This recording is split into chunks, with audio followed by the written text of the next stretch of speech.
Hey there guys, today we're building the crazy caterpillar Bighead.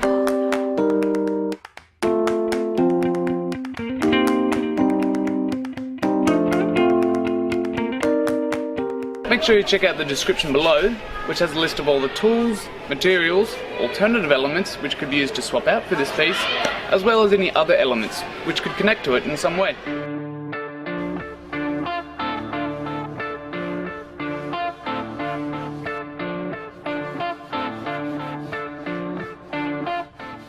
We're just digging these holes out for this caterpillar here. You want to go half of the diameter of one of those tyres and make sure you give yourself a little bit of extra room for a bit of movement as well, because there may need to be some slight adjustments made as you're building this piece.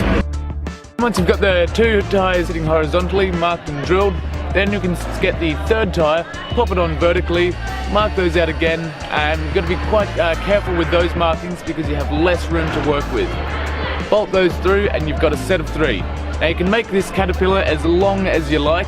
Depending on how long you want this, that will determine how many sets of 3 you're going to put in. So for our one, we're going to do 4 sets of 3. And then the tail going into the ground and a head at the front. We've cut out the sidewalls, we've got 12 of those sidewalls, and now we're just marking out the 5 points around the sidewalls there.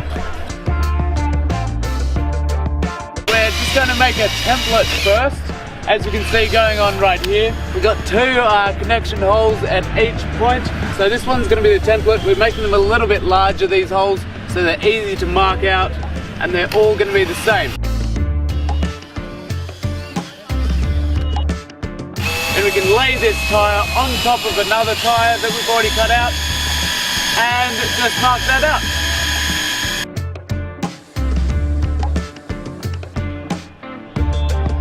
As you're drilling these holes for the head to go on top, pop your bolts in as you go. So drill, then pop your bolts in straight away, just so that the holes don't end up missing up with their points if things get moved around a little bit.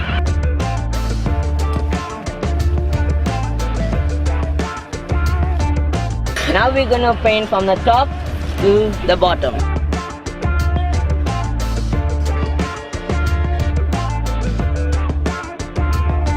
We've got the head of this piece and then the tail. So there's lots of different places that the kids can play on.